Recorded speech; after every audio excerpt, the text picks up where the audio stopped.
കർത്താവിൻ്റെ മഹത്വമുള്ള നാമം വാഴ്ത്തപ്പെടുമാറാകട്ടെ. അനുഗ്രഹിക്കപ്പെട്ട ഈ നല്ല പ്രഭാതത്തിനായിട്ട് ദൈവത്തിന് സ്തോത്രം ചെയ്യുന്നു.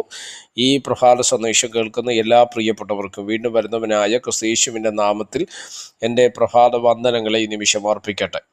77 സങ്കീർത്തനം അതിൻ്റെ 2-ാമത് വാക്യം. കഷ്ടദിവസത്തിൽ ഞാൻ യഹോവയെ അന്വേഷിച്ചു, രാത്രിയിൽ എൻ്റെ കൈ തളരാതെ മലർത്തിയിരുന്നു, എൻ്റെ ഉള്ളം ആശ്വാസം നിരസിച്ചു. ഈ വാക്യങ്ങൾക്കായിട്ട് കർത്താവിന് സ്തോത്രം ചെയ്യുകയാണ്. ആസാഫിനാൽ രചിക്കപ്പെട്ട അനുഗ്രഹീതമായൊരു സങ്കീർത്തനമാണ് 77-ാം സങ്കീർത്തനം. ഈ സങ്കീർത്തനത്തിനകത്ത് നമ്മൾ ശ്രദ്ധിക്കാൻ മനസ്സിലാക്കാൻ കഴിയുന്നത്, നമ്മുടെ കഷ്ടതയിൽ നമ്മൾ ഏത് വിധേനയാണ് അല്ലെങ്കിൽ ഏത് രീതിയിലാണ് ദൈവത്തോട് നമ്മൾ സമീപിക്കുന്നത്, ദൈവത്തെ സമീപിക്കുന്നത്, ദൈവത്തോടുള്ള നമ്മുടെ സമീപനം എങ്ങനെയായിരിക്കണം അല്ലെങ്കിൽ എങ്ങനെയാണ് എന്നുള്ള ചിന്തകളാണ് ഈ സങ്കീർത്തന ഭാഗത്ത് നമുക്ക് മനസ്സിലാക്കുവാൻ തക്കവണ്ണം കഴിയുന്നത്. വേദപുസ്തകം നമ്മൾ പഠിക്കുന്ന സമയത്ത് നമ്മൾ യഹോവ എല്ലാ കാലത്തും വാഴ്ത്തണമെന്ന് ബൈബിൾ പഠിപ്പിക്കുന്നു. അതിൽ ഏറ്റവും ശ്രദ്ധിക്കപ്പെടേണ്ട ഒരു കാലമാണ് നമ്മുടെ ജീവിതത്തിൽ വരുന്ന കഷ്ടത്തിൻ്റെ കാലം, വേദനയുടെ കാലം, നിന്ദയുടെ കാലം, പ്രതിസന്ധികളുടെ കാലം, സ്തോത്രം, ആക്ഷേപങ്ങളുടെ, പരിഹാസങ്ങളുടെ കാലം, ഒറ്റപ്പെടലിൻ്റെ കാലം. ഇതൊക്കെ നമ്മുടെ ജീവിതത്തിൽ കടന്നു വരാറുണ്ട്. അവിടെയെല്ലാം നമ്മൾ ശ്രദ്ധിക്കപ്പെടേണ്ട ഒരു കാര്യമാണ് ദൈവത്തെ നമ്മൾ സ്തോത്രം ചെയ്യുക, ദൈവത്തിന് മഹത്വം കൊടുക്കുക. നമുക്കറിയാം, യോബിൻ്റെ ജീവിതത്തിന് നഷ്ടങ്ങൾ വന്നപ്പോൾ, ശൂന്യതകൾ വന്നപ്പോൾ, പ്രതിസന്ധികൾ വന്നപ്പോൾ യോബ് ദൈവത്തെ സ്തുതിപ്പാനിട വന്നു. യോബിൻ്റെ വാക്കിനകത്തൊരു പരാതി പോലും വന്നില്ല. യോബ് ദൈവത്തിന് മഹത്വം കൊടുത്തു. കർത്താവ് ചെയ്ത എല്ലാ നന്മകൾക്കുമായിട്ട് സ്തോത്രം എന്ന് പറഞ്ഞു. നീ തന്നു, നീ എടുത്തു, യഹോവയുടെ നാമം വാഴ്ത്തപ്പെടട്ടെ എന്ന് പറഞ്ഞു വെക്കുന്ന യോബിനെ നമുക്ക് കാണുവാൻ തക്കവണ്ണം കഴിയും. അങ്ങനെയെങ്കിൽ കഷ്ട ദിവസത്തിൽ നമ്മൾ ദൈവത്തോട് എന്ത് ചെയ്യണം? നിലവിളിക്കണം. ഈ 2-ാം വാക്യം, 77 സങ്കീർത്തനം 2-ാം വാക്യത്തിൻ്റെ 2-ാം ഭാഗത്തിലേക്ക് ഒന്ന് വന്നേ.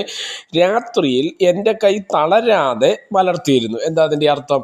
രാത്രി മുഴുവനും ആസാഫ് ദൈവത്തോട് പ്രാർത്ഥിക്കുകയാണ്. തളരാതെ അവൻ്റെ കൈ മലർത്തിയിരുന്നു എന്ന് തിരുവചനത്തിൽ നമ്മൾ വായിക്കുമ്പോൾ മനസ്സിലാക്കുവാൻ തക്കവണ്ണം കഴിയപ്പെടുന്നുണ്ട്. ഇസ്രായേൽ ജനത്തെ സ്തോത്രം തകർക്കുവാൻ പല ശത്രുക്കൾ പല മേഖലകളിൽ നിന്ന് വന്നതായിട്ട് നമ്മൾ വായിക്കപ്പെടുന്നുണ്ട്, അതല്ലേ? എന്നാൽ അമോല്യക്കർ മോശയുടെ നേതൃത്വത്തിൽ ഇസ്രായേൽ ജനം മുന്നോട്ട് പോയിക്കൊണ്ടിരിക്കുന്ന സമയത്ത് അവരെ തകർക്കുവാൻ വേണ്ടി അമോല്യക്കർ സ്തോത്രം അവരുടെ പിൻപേ വന്നു കൂടിയതും പിൻപേ വന്ന് അവരെ ആക്രമിച്ചതും നമ്മൾ ശ്രദ്ധിക്കപ്പെടുന്നുണ്ട്.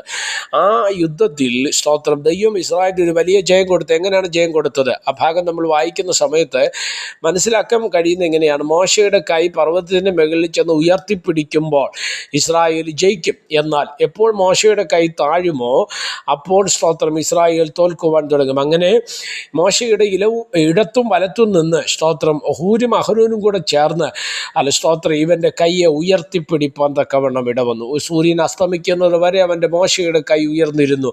അങ്ങനെ ഇരുന്നപ്പോൾ ദൈവം ഒരു വലിയ ജയം ഇസ്രായേൽ ജനത്തിൽ കൊടുപ്പാൻ തക്കവണ്ണം എന്താ? കൈ ഉയർത്തിപ്പിടിക്കുക എന്ന് പറഞ്ഞ് ശ്രദ്ധിക്കണേ.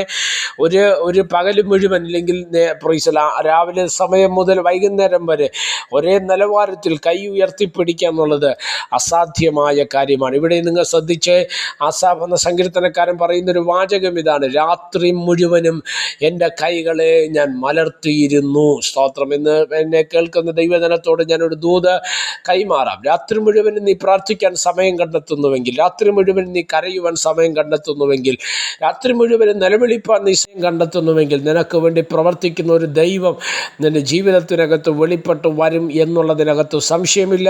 ആ തരത്തിൽ പ്രാർത്ഥിച്ച ആത്മീക ഭൗതിക ജീവിതത്തിൽ ഉന്നതിയും ഉയർച്ചയും നന്മയും വാഗ്ദത്തങ്ങളും പ്രാപിച്ചുകൊണ്ട് മുന്നോട്ട് പോകുവാൻ സ്വർഗത്തിലെ ദൈവം നമുക്ക് കൃപ നൽകട്ടെ. പ്രാർത്ഥിക്കാം. പരിശുദ്ധനായ ദൈവമേ, സ്വർഗീയ നല്ല പിതാവേ, ഈ സന്ദേശത്തിനായിട്ട് നന്ദിയോടെ കർത്താവിന് സ്തോത്രം ചെയ്യുന്നു. ഈ സന്ദേശം കേൾക്കുന്ന എല്ലാ പ്രിയപ്പെട്ടവരും അവിടെ നിന്ന് അനുഗ്രഹിച്ചാണ്. അവരെ മാനിക്കണം, വിടുതലോടെ കാക്കും, നന്മകളെ കൊണ്ട് നിറയ്ക്കും, അത്ഭുതങ്ങളെ ചെയ്യേണ്ടതിനായി പ്രാർത്ഥിക്കുന്നു. സമസ്തവും തൃക്കരങ്ങൾ തരുന്ന ആയിരങ്ങൾക്ക് പ്രയോജനകരമാകട്ടെ. എല്ലാ മഹത്വം അങ്ങേക്ക് യേശുവിൻ നാമത്തിൽ തന്നെ. ആമേൻ. എല്ലാവരെയും ദൈവം അനുഗ്രഹിക്കട്ടെ. God bless you.